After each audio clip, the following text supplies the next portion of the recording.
मैं जयपुर से माधव कुमार माथुर आपका इस एस्ट्रोलॉजी चैनल में स्वागत करता हूं।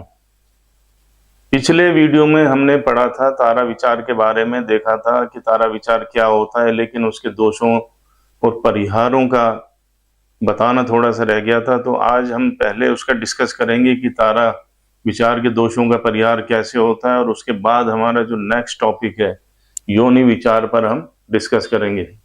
तो जो तारा विचार के दोषों का परिहार होता है उसमें भी कोई ऐसी विशेष बात नहीं बताई है। उसमें पहला जो है अपना दोनों की, वर और वधु की जो कुंडलियां हैं उनके राशिश, राशिश का मतलब दोनों के राशियों के स्वामी ग्रह अगर आपस में मित्र हैं या मित्र और सम हैं तो उसके दोषों का परिहार हो जाता है। इसी तरीके से अगर राशिश की एकता हो, यानी दोनों के राशियों के स्वामी, वर और वधु की कुंडली की जो दोनों की राशियां हैं उनके स्वामी अगर एक ही ग्रह हैं तो उसमें भी इस दोष का परिहार हो जाता है। इसी तरीके से नवमांश शेष मैत्री हो, दोनों की कुंडलियों के आपस के जो नवमांश हैं वो अगर मित्र हों तो इस दोष का परिहार हो जाता है, या नवमांश शेष में एकता हो तो भी इस दोष का परिहार हो जाता है। अब हम बात करेंगे योनि विचार के बारे में। तो देखो यहाँ जो योनियां बताई गई हैं वो वैसे योनियां नहीं बताई गई हैं। ये योनियां जो बताई गई हैं वो नक्षत्रों की योनियां बताई गई हैं। तो नक्षत्र हमारे 27 हैं, एक अभिजीत नक्षत्र होता है, उसको मिलाकर के 28 नक्षत्र हैं। यहाँ पर जो नक्षत्रों की योनियां बताई गई हैं वो 14 योनियां बताई गई हैं, और हर दो नक्षत्र को एक योनि मिली है, हर दो नक्षत्रों की एक योनि बताई गई है। तो इसी तरीके से 14 इंटू अगर हम 2 करते हैं तो 28 हो जाते हैं। तो कहने का मतलब क्या हुआ, हर दो नक्षत्र को एक योनि मिली है, तो वो 14 जो योनियां हैं वो कौन कौन सी हैं, तो ये मैं आपको पहले बताता हूं। देखो ये 14 योनियां हैं। तो पहली योनि है वो अश्व की है, घोड़े की। दूसरी आपकी गज की है, हाथी की। तीसरी मेष है। चौथी सर्प है। पांचवी श्वान है। छठी मार्जार है यानी बिल्ली, बिलाव। सातवीं मूषक है। आठवीं आपकी गऊ है। नवीं महिष यानी भैंसा। 10वीं व्याघ्र यानी टाइगर। 11वीं मृग हिरन। फिर है वानर की 12वीं। 13वीं नकुल है, और 14वीं है आपकी सिंह। तो ये आपकी 14 योनियां बताई गई हैं। नक्षत्र हैं हमारे 27, एक अभिजीत को मिलाकर के 28 है। तो यहाँ पर जो 14 योनियां किस तरीके से दो नक्षत्रों में एक योनियां आई हैं, तो यहां मैंने ये लिख रखे हैं आपके 27 नक्षत्र।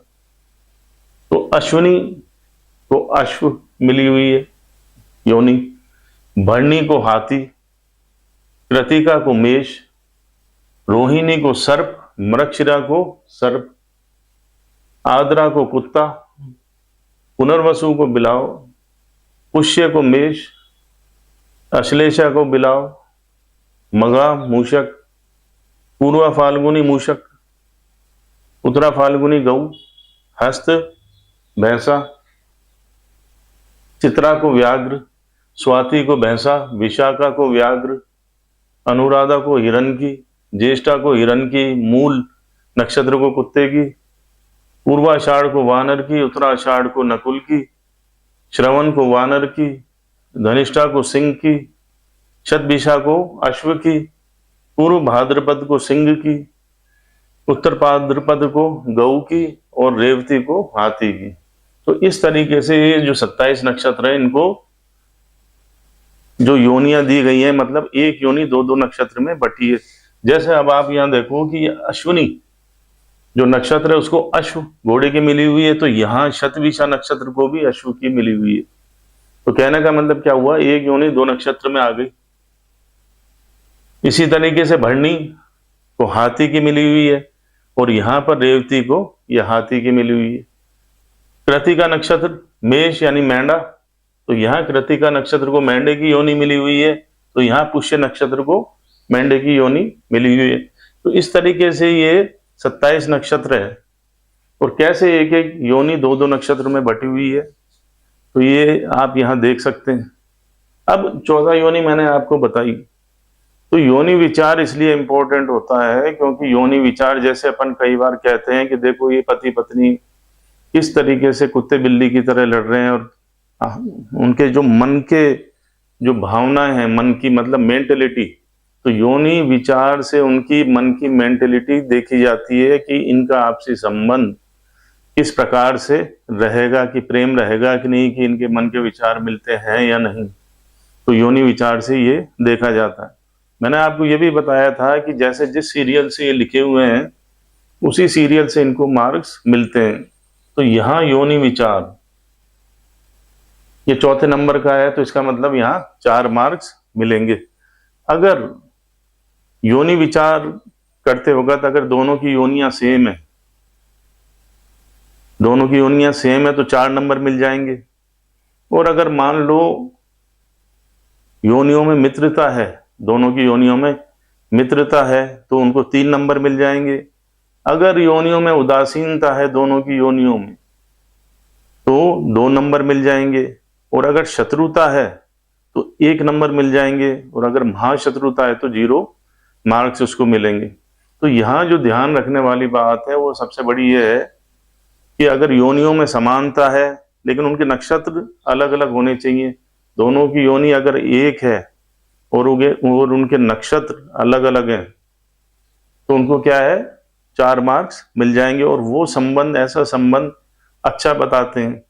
और अगर दोनों की योनियों में मैत्री संबंध है, उस संबंध को भी अच्छा बताया गया है, तो वहां 3 नंबर आपको मिलते हैं। और अगर उदासीन है दोनों की योनियां तो वहां आपके 2 नंबर मिलेंगे। और शत्रुता है तो वहां आपका 1 नंबर मिलेगा। और अगर महाशत्रुता है तो वहां कोई नंबर नहीं मिलेगा। तो यहाँ शत्रुता महाशत्रुता कौन किसका शत्रु है, तो यहाँ आप ये देख सकते हैं कि वैर योनि मैंने लिखा है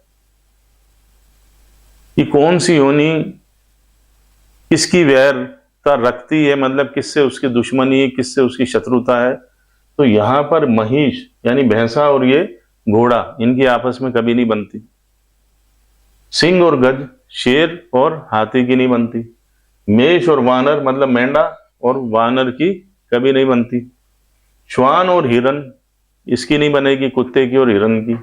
नेवले और सर्प की, ये तो जग जाहिर है, ये तो आपने सुना ही है कि इनकी आपस में ही शत्रुता है और बहुत महाशत्रुता है, जबरदस्त।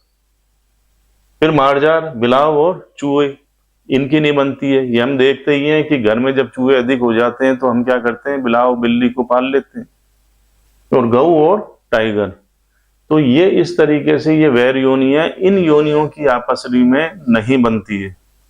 तो दिक्कत क्या आती है, अगर आपकी योनियां दोनों की अलग अलग है, शत्रुता वाली योनि है, तो दोनों के विचारों में बहुत अच्छी, मतलब कहने वाली अच्छी असमानता रहेगी।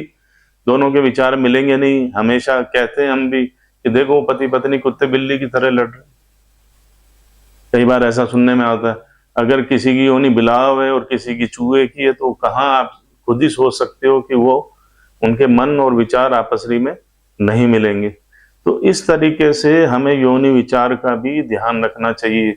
अब इसके दोषों का परिहार देख लेते हैं। तो यहाँ भी इसके दोषों के परिहार में वही बताया गया है कि दोनों की राशि, मतलब दोनों की वर और वधु की कुंडली के जो राशि के स्वामी ग्रह हैं उनमें मित्रता हो, उनमें समता हो, या फिर उन दोनों ग्रह, दोनों की जो राशि के स्वामी ग्रह हैं वो कोई एक ही हो तो भी इसके दोषों का परिहार हो जाता है। या नवमांश मैत्री हो या नवमांश शेष में एकता हो तो भी इनके दोषों का परिहार हो जाता है। या भकुट शुद्धि हो, तो भकुट शुद्धि, तो भकुट पे तो हम अभी पहुंचे ही नहीं है, लेकिन फिर भी भकुट शुद्धि हो, या फिर वश्य विचार की शुद्धि हो। तो वश्य विचार के भी एक, या मैंने बताया यहाँ 2 गुण इसके मिलते हैं वश्य के। तो अगर 1 या 2 गुण भी वश्य विचार के हमारे आ रहे हैं मिलान करने पर, तो भी इसके दोषों का परिहार मानते हैं। तो मैंने आपको ये बताया है कि योनि विचार क्या होता है। कुंडली में इसका भी ध्यान रखना चाहिए कि नक्षत्रों की योनियां में मित्रता है या नहीं। और मैंने ये भी बता रखा है कि सॉफ्टवेयर में आप डालोगे तो सारा अपने आप अष्टकूट मिलान कर देता है। तो थोड़ी सी बेसिक नॉलेज हमें भी हो अगर किसी के पास जाते भी हैं, एस्ट्रोलॉजर के पास या पंडित जी के पास में, थोड़ा सा ज्ञान हमें भी हो तो हम भी उससे डिस्कस करके हमारे मन की जो कमियां हैं इन बातों में जो रह जाती है पूछने से, तो अगर थोड़ा सा ज्ञान होगा तो हम उससे डिस्कस करके हमारे मन की जो शंकाएं वो दूर कर सकते हैं। तो मैं समझता हूँ आपको ये जो मैंने बताया अच्छा लगा होगा, और अगर अच्छा लगा है तो मेरे इस चैनल को आप मोटिवेट करने के लिए, मुझे मोटिवेट करने के लिए इसको प्लीज सब्सक्राइब कर बेल आइकन बटन दबा करके मुझे मोटिवेट करें। थैंक यू, धन्यवाद।